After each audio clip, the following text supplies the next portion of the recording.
36% of teachers report experiencing burnout, so this is not sustainable. Teaching is an ancient and perhaps the noblest of all professions, and I think education is the building of who we can be as a society. There are 3 interrelated leadership approaches which are associated with high levels of staff retention, and these are not rocket science. The first is prioritising professional development, the second is building relational trust, and the third is improving working conditions. People with learning disability are complete human beings. They're not broken, they don't need fixing, and we can and should treat them with greater dignity, avoiding deficit language that suggests they are special cases or somehow worth less. One of the more ironic reflections is while we live in a world that enables rapid interconnection driven by technological innovations, many of us feel more disconnected than ever before.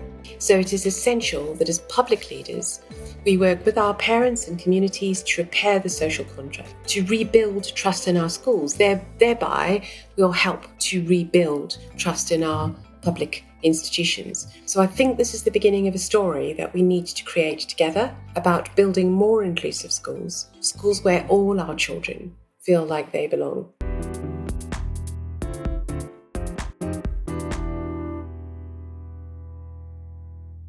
Welcome to Trust Matters Lessons in Leadership, the podcast where we explore the key challenges, bold ideas, and big conversations shaping the future of school and trust leadership. Today's episode is a virtual one, and for very good reason. Our guest, Leora Cruddas CBE, is one of the busiest and most influential people in education today. As the founding chief executive of the Confederation of School Trusts, Leora plays a pivotal role in shaping policy, advising government, and representing trust leaders across the country. In this episode, Leora helps us unpack the complex landscape that trusts are navigating today, including the realities of funding pressures and impacts of reform on the sector. She also shares the personal experience that have shaped her leadership, along with the values that underpin the Confederation of School Trusts. At the core of this conversation is one powerful question. How do we create the conditions for every child and adult in our school communities to truly flourish?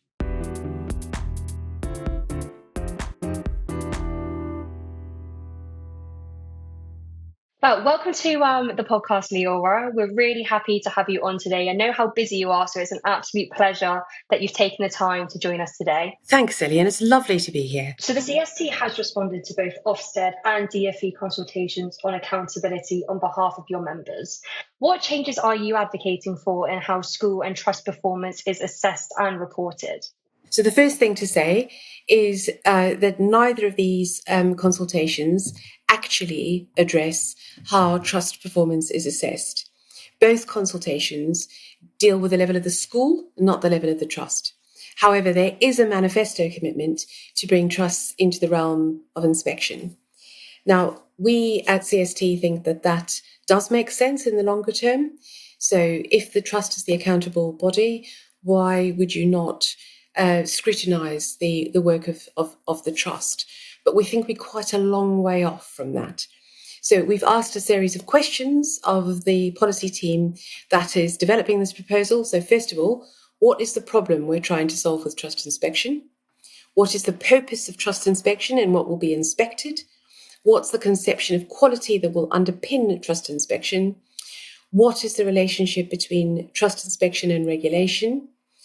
What levers does the government have if a trust fails its inspection? And what is the relationship with school inspection? Or is this just a layering inspection on top of inspection, thereby increasing burdens in increasing workload? And I think a really important final point is if this government says it's agnostic on structures, why is it not proposing to inspect all responsible bodies?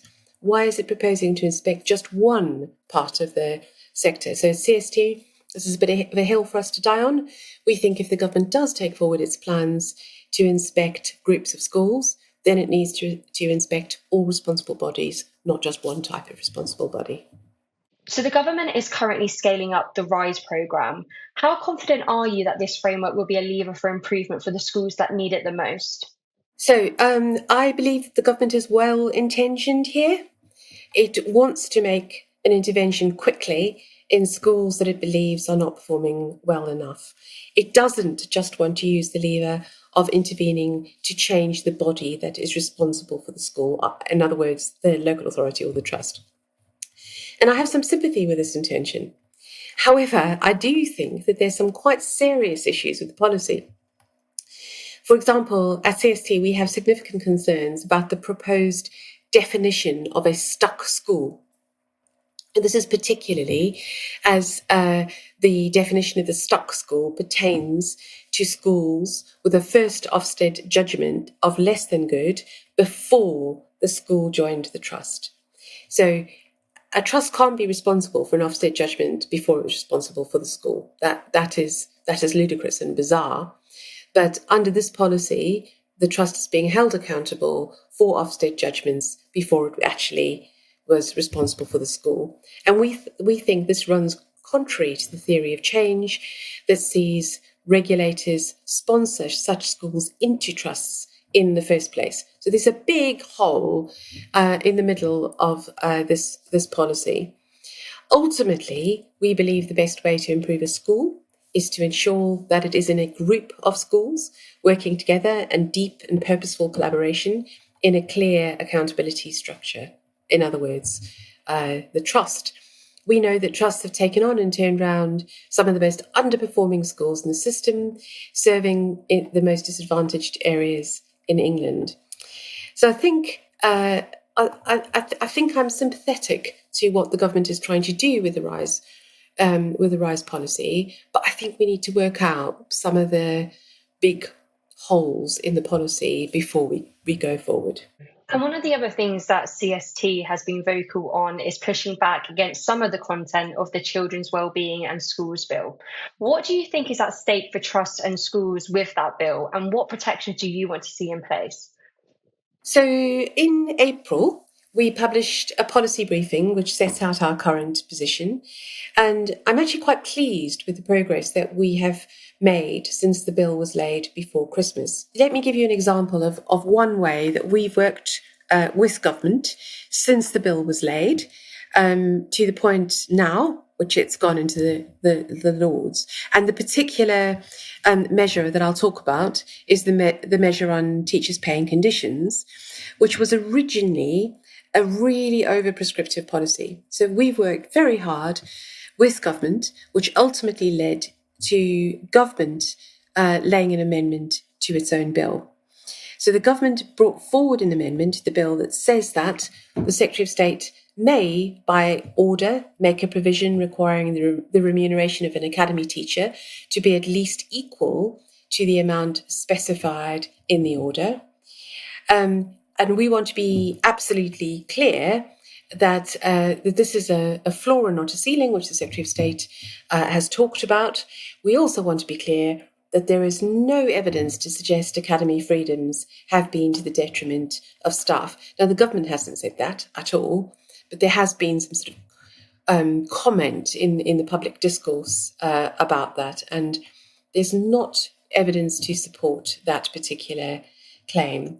We also believe that a flexible paying conditions framework for both teachers actually and support staff could impact positively on standards and our collective ability to deliver the SEND reforms. Conversely, very restrictive and prescriptive paying conditions might undermine a school or a trust's ability to attract staff, particularly in the most disadvantaged areas. So I'm really pleased with where the government has ended up on this particular measure in the bill. And I want to just quote what the Secretary of State said recently in her evidence to the Education Select Committee. She said, "We want a solid floor for all teachers working across the profession with clear expectations about what it means to be a teacher so that every school has the freedom to innovate and go beyond." So that's really, really important. And she went on to say that innovation, that flexibility, that excellence, much of which we have seen within the academy system, I want to be available to all schools. So this is a welcome clarification of the direction of travel. And within that, you mentioned SEND reform, and SEND and inclusion reform is another priority for CST. What are trusts telling you about the changes that are most urgently needed, and how realistic is meaningful reform without significant additional funding? So I think this is, I know you'll appreciate this, Ellie, this is an extremely sensitive policy area and one in which no decision has yet been made by government. So let me talk just about where CST is at without commenting on what government may or may not do. Our story of our work in this area begins with a beautiful paper that we published with Ambition Institute, authored by Ben Newmark and Tom Rees. So the paper is called A Good Life Towards Greater Dignity for People with Learning Disability. So Ben and Tom are both brilliant leaders, but this paper is also written from their perspective as parents. So Ben is the father of Bessie, who has Williams syndrome, but is so much more than her diagnosis. She's kind, she's enthusiastic, she's charming, she's popular with her friends, with her family and her teachers. And Tom is the father of Freddie. Let me tell you a bit about Freddie. Freddie loves swimming and dancing. He also has Down syndrome and autism. So I'll say just two things about this paper, which are, I think, important for the way that we develop our thinking around inclusive practice. Ben and Tom both argue that people with learning disability are complete human beings. They're not broken, they don't need fixing, and we can and should treat them with greater dignity, avoiding deficit language that suggests they are special cases or somehow worth less. They also say we need a broader and more ambitious vision of what a good life is. So human flourishing and dignity for all requires us to have a different set, a wider set of success measures. We need to place greater value on things such as contribution, common values, and the process of learning and work itself, which we think can provide a healthy balance to meritocratic values of academic credentials. So yes, of course, it is easy to say our system is broken, we need a new one. And those things are both true. Our system is broken, we do need a new one. And of course, we need investment. But we also need to create a vision of a better society, a better future, and a better education system, one that sees the social and economic value of all children, not just some of our children. I think it's really important when you look at it through that lens, isn't it? Instead of just constantly speaking about a broken system, but thinking about the pupils within that and what's needed for them. Exactly. And you work closely at CST with the government, but you are apolitical. How do you balance neutrality with effective policy influence for the benefits of pupils and staff? So this is a lovely question. So I'll start by saying we work with the elected government of the day, but we also work across the parliamentary estate. And this is an important principle in Western democracy, to respect the democratic process. However, we do not engage in politics. So we focus on policy and in particular advocate for policy that we believe will impact positively on children. So I'm going to take you through four rules that we apply. Our first rule is to focus on the policy, not the politics. Our second rule is, as far as humanly possible, to follow the evidence. So an evidentiary-based policy is really important in its own right, but it also helps us to apply the first rule of policy, not politics. The third rule for us at CST is the practice of quiet diplomacy. So Alistair Campbell once said that in education, we often mistake media noise for policy influence. So we are careful to try to influence directly, so by working directly with government and policymakers. This doesn't mean that we won't speak authoritatively in public when we have to. We do speak in public, but quiet diplomacy is what we do first. And we believe that you'll know us by the power of our argument. Our fourth rule is to bring solutions, not just problems. So anyone can attack anything. Anyone can deconstruct or shout about what is not right, or what they don't like, or what they don't believe in. The leadership challenge is to say not just what we are cross about at any one point in time, but to say what we do believe in, what we think we should do about it, what the solutions are that we're seeking. So those are our four rules. That makes sense. That's loud and clear. And we do live in a political society as much as we try to be apolitical when it comes to things like that. And you have described education as being at an inflection point, driven by the growing difficulty of navigating local, regional, and national landscapes amid an increasingly divided UK political climate. What gives you hope that the trust sector will be able to thrive through the challenges that we're facing right now, particularly given the acute financial challenges that you referenced at the beginning of this interview? Yeah. So there's so much that gives me hope here. But specifically, I want to cite here quite extensively, actually, CST's wonderful chair of trustees, Sir Mufti Hamid Patel, who is also the chief executive of Star Academies. So he recently wrote an absolutely beautiful article in the trade press in which he says schools must be lighthouses in their community, piercing the darkness and helping us all to see what is possible.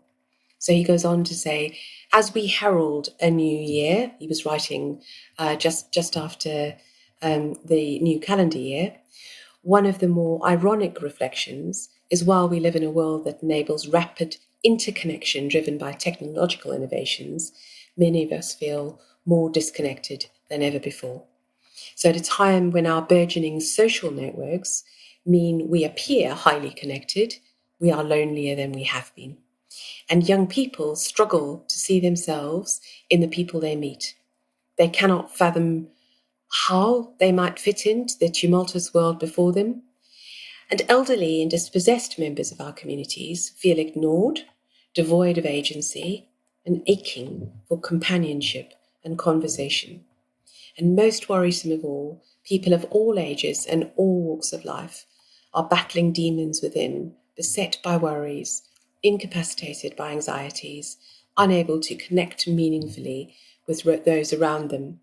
So the common thread for all who feel this disconnect is a darkness within and a failure to see meaning and purpose. So Hamid goes on to quote a Persian poet who's also one of my favorite poets, Hafez, who once wrote, I wish I could show you, when you are lonely or in darkness, the astonishing light of your own being. We cannot allow our schools to be microcosms of a fractured society. There is a danger, I think, that they come to reflect the uneasy dissonance, the dissatisfied restlessness, and the fraying of the threads that bind diverse people together.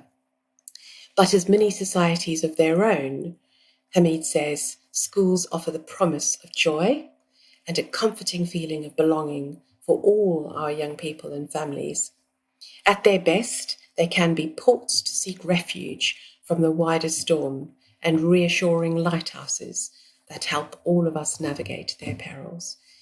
When I read that, I thought it was the most profoundly beautiful thing I had read in very many years.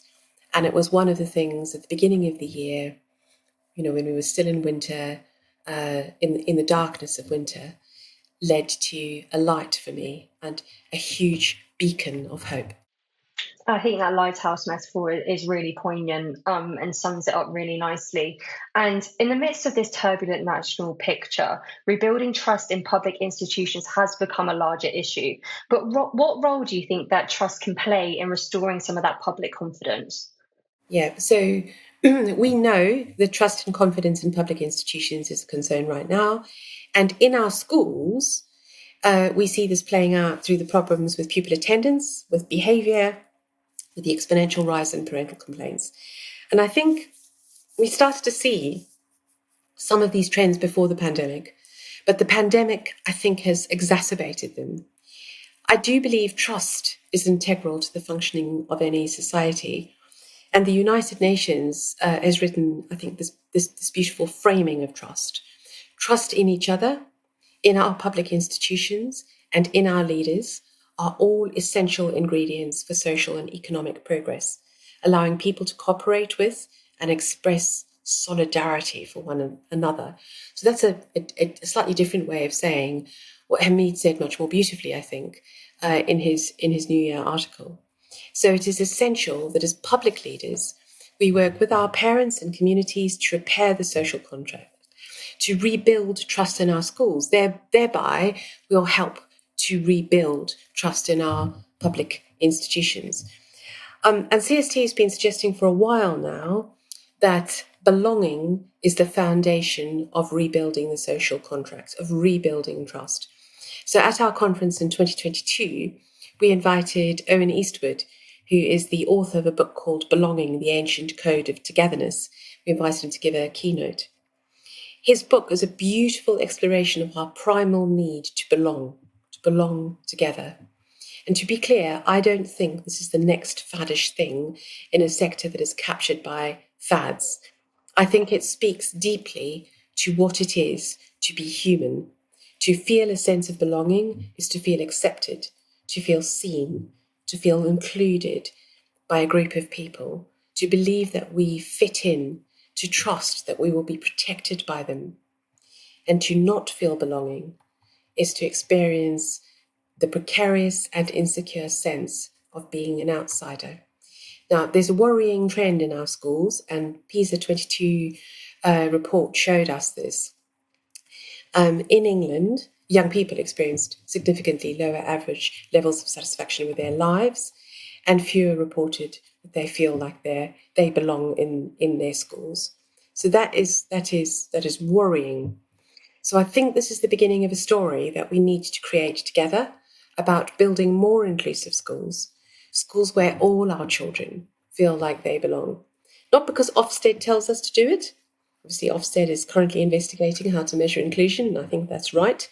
But for me, this is much more core to our moral purpose, to why we are educators, to why we came into teaching. And you mentioned pupil dissatisfaction, but on the other side of that, I think we're seeing teacher dissatisfaction, especially when we look at the recruitment and retention, what has been described as a national crisis by some. What are CST's most urgent recommendations around this issue? And what do you think Trust can realistically do to create a sustainable and attractive career pathways when funding is limited and the graduate market prioritises flexible and elements of home working, especially post the pandemic? So you're right to ask this question, Ellie, and it's a challenging question for us. And we know that the current conditions of our school leaders, our teachers and support staff are not sustainable. So data from the charity, the Education Support, who publish every year Teacher Wellbeing Index, tell us that 78% of all staff working in our schools report being stressed. This rises to 89% of all leaders and 95% of head teachers. 36% of teachers report experiencing burnout. So this is not sustainable. Teaching is an ancient and perhaps the noblest of all professions, and I think education is the building of who we can be as a society. Teachers shape the next generation. They shape minds, they nurture potential, they help children to lead good lives. The work of those who educate is fundamentally meaningful, and I think we need to reconnect with what a privilege it is to do meaningful work, work that connects us with what it means to be human. And I think teachers in schools are valued and trusted by parents in the wider society. And you might say, well, you would say that, wouldn't you? But the Ipsos Veracity Index, which is the longest running poll on trust in professions in Britain, says that teachers feature in the top 6 of the most trusted professions. And schools are essential public institutions at the heart of their communities. So in some of our communities, the school is the last place left, the last public institution left. So the value of schools and schooling cannot be overestimated. But this does not mean that we should just accept the current levels of workload or the way that the people who work in our staff are feeling. We must pay attention to the well-being of our teachers and those who work in education. We do have a duty of care to them, and that is a principle in its own right. That's about the ethics of being a good employer, but it is also important because of the recruitment and retention crisis we face. So we do have good evidence for the factors that contribute to retention. And our thinking at CST is anchored in the rapid evidence review, which is conducted by the Education Endowment Foundation. So EEF reviewed the evidence on school leadership, culture, and climate, and what the evidence base says about staff retention. And they said there are 3 interrelated leadership approaches which are associated with high levels of staff retention. And these are not rocket science. The first is prioritizing professional development. The second is building relational trust. And the third is improving working conditions. Now, the EF's report goes into some detail on what each of those look like in schools and in organizations who are doing this really well. And we see lots of this practice in our schools and trusts. So providing teachers with instructional support, offering professional development opportunities, cultivating leadership potential, treating people with respect, considering teacher voice, promoting collegiality. This is all part of the way in which we prioritize professional development, build relational trust, and improve working conditions. And I think too often in our profession, we look to government for the solutions. And what the EEF is showing us with this evidence base is actually, at least in relation to retention, not so much recruitment, but retention, those levers that we can pull to retain our staff, they're in our hands. We can do it. We don't need government's permission. We can literally go and do those things tomorrow to follow the evidence base that the EEF has so beautifully set out for us. And many people say that your own experience of education often shapes the view of the system that you have later in your life.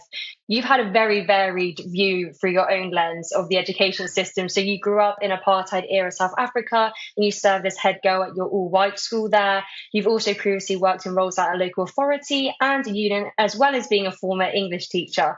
How has that personal experience of education influenced your leadership and values? And how are those values reflected in how CST supports trust? Gosh, so you just mapped out a little bit of the story of my life there. I started my teaching career in what was known then as the township of Alexandra, in a school which ran from a community hall, funded by non-governmental organisations. So it wasn't part of the state system. And I learned so much from working in this community. So I learned of their anger and their struggle, the grinding poverty of their daily life, and perhaps really importantly, their belief in education, their huge cultural wealth. This was the place where the poet Mngani Wally Soroti, one of my favourite poets, and the writer Mark Matabane grew up. It was also the place where a young Nelson Mandela rented a room when he first came to Johannesburg in 1941. So my professional self and much of what I believe about education now was forged in these years. So the importance of leadership, the importance of social justice, for example. I worry that we conflate social mobility and social justice. I think that social mobility is the lifting up of some, social justice is the lifting up of all. I think we need to mobilize education as a force for social justice.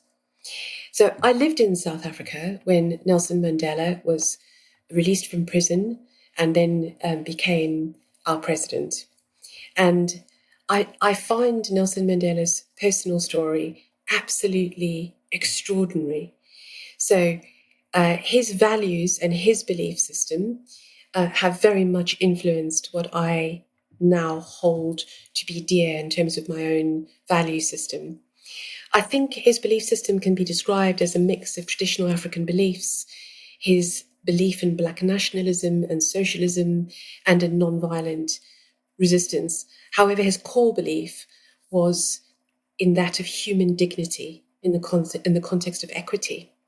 So I think my first articulation of my values I drew from Nelson Mandela. How could a man imprisoned for 27 years leave prison and not berate his prisoners, and not become vengeful, and not hate? I mean, I think it's an extraordinary story, isn't it? I don't think we can quite imagine what it's like to be imprisoned for 27 years. So he stood for equity, he stood for justice, and he stood for understanding and compassion. So he had a phrase that he used around seek first to understand. And I think that is absolutely beautiful, and I try to remember that. By the way, I don't always live up to it, but that concept of seeking first to understand feels really important. So Mandela believed in a better world. He believed a better world is possible, and so do I. So I was going to go on to talk about the framework for ethical leadership, but I think I'll leave it there. That's super, super powerful, Leora. Thank you for sharing that personal story. And we'll finish on the final question, which is around flourishing. So CST's annual conference is in October in Birmingham again this year, and the theme for this year is flourishing. What does flourishing mean to you, and how can we create the conditions for all children and adults in the education system to flourish? So we believe our political leaders, our schools, and our school leaders have a foundational question in common. And this is a really powerful question, I think. How do children and young people and those who educate them in our schools flourish? We believe flourishing is both the optimal continuing development of the self and living well as a human being. And I've said that quite a few times, haven't I? That sort of notion of the good life and living well. So that's actually an Aristotelian concept, and I'm very influenced in my thinking by Aristotle. So I'm very proud that CST, working with the Church of England and the Catholic Education Service, came together a while ago to set out what we think is our collective and hope-filled vision. It is a vision of human flourishing. We think that we need both flourishing children and flourishing adults in our schools. There is so much to be proud of what we've achieved in our school system in England. The vast majority of our schools are good. We do well in international assessments, and this is because we have built on the evidence of what works. So over 30 years of curriculum development, teacher development, accountability, structural reform, innovation. But our system does not work equally well for all children. So the gap between economically disadvantaged children and their peers is widened. There are also significant differences in regional outcomes for our children. The whole system does not serve our children with special needs very well. And as I've said earlier on, not enough of our children feel like they belong in our schools. So we're on a journey from good to great in our school system in England. And if we are to build a great school system, then we must design it so that all our children flourish. And I think this means putting those children for whom the system does not currently work well at the heart of system reform. It means building a system, at CST we would say, on the 3 pillars of excellence, inclusion, and equity. Amazing. Well, thank you so much for joining us today, Leora. I know just how busy you are, so it is an absolute privilege to speak to you today and hear about the inspiring things you're doing at CST. I know this is going to be so helpful to the trust leaders and school leaders listening, so I just want to thank you for your time again. Thanks, Ellie. It was a privilege to talk to you today. That brings us to the end of this episode and the close of Series 2. It's been a privilege to end on such a high note, hearing from someone with such clarity, conviction, and vision for the sector. Leora gave us both a reality check and a hopeful call to action. Her message is super clear. We need leadership that is resilient, strategic, and deeply human. A fitting finale to a series full of insight and inspiration. A huge thank you to Leora for sharing her time and thoughts with us today. If you found this episode valuable, please share it with your teams and like and subscribe wherever you get your podcasts. Thanks for listening. Until next time.